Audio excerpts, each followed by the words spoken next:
আসসালামু আলাইকুম। আপনারা দেখছেন জাহিদ ফাউন্ডেশন সৌজন্যে এই আমাদের গ্রামেরই একজন মহিলা যিনি তার ঘর ছিল না, আমরা দেখেন তার ঘরটা করে দিয়েছি এবং আপনি জানেন জাহিদ ফাউন্ডেশন এই পর্যন্ত অনেক 16টা ঘর করে দিয়েছে পুরা কুষ্টিয়া সদরব্যাপী এবং আরো কিছু কাজ গাছ লাগানো থেকে শুরু করে অনেক ধরনের কাজ জাহিদ ফাউন্ডেশন করে থাকে।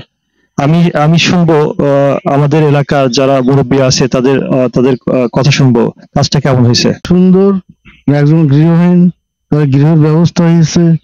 এটা আসলে একটা বর্তমান সময় উপলক্ষে যে সাহায্য সহযোগিতার হাত বাড়াই দিচ্ছে জাহিদ ফাউন্ডেশন, এই জন্য আমরা আল্লাহ পাকের কাছে দোয়া করি, তার উত্তরোত্তর সমৃদ্ধি কামনা করি এবং তার উত্তরোত্তর আরো মানুষের যাতে সে সেবা করতে পারে সেই ব্যবস্থা তার করার মতো তৌফিক আল্লাহ পাক দান করুন, আমিন। আলহামদুলিল্লাহ।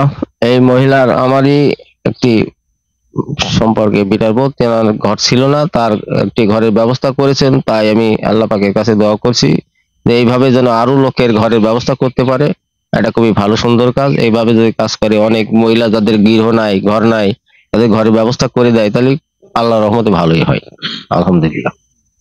কেন আমার ঘর ছিল না, জাহিদ ভাই আমার উপলক্ষে ঘর একটা দিয়েছেন, আরো যেন মানুষের দিতে পারে আল্লাহর কাছে দোয়া করেন। অন্য জায়গায় গিয়েছে কেউ আমার ঘর করে দিনে, জাহিদ ভাই ঘর করে দিচ্ছেন, এই আমাদের উপলক্ষে ধন্যবাদ করবেন। আমাদের বৃত্তিপাড়া প্রবাসী আমার জাহিদ ভাই আসলে যে একটা উদ্যোগ নিছে, অনেক জায়গায় ঘর দিয়েছে আমরা শুনলাম। শোনার পর আমাদের এই যে মুনা ভাইয়ের বউ, উনি একজন একেবারে গরিব মানুষ, তার স্বামী নাই, একটা মেয়ে আছে, এমনকি তার ভিটা বাড়ু একেবারে নাই, ভাঙি চুরি গেছিল। আমার জাহিদ ভাইয়ের কাছে গেল, আমার ওই ভাবিটা যাওয়ার পর আমার জাহিদ ভাই বললো ঠিক আছে আপনার বাড়ি যাই। আর জাহিদ ভাই এসে দেখলো যে আসলেই ঘর নাই, ওই বউটার আসলেই ঘর নাই। আসি আমার জাহিদ ভাই দেখে শুনি মিস্ত্রি নিয়ে আসি খরচ খরচা করি এত সুন্দর ভাবে একটা ঘর করে দিয়েছে। আসলে আমরা গ্রামবাসী আমার জাহিদ ভাই কি খুবই খুবই খুশি, এর চাইতে খুশি আর কিছু হওয়ার কথা না।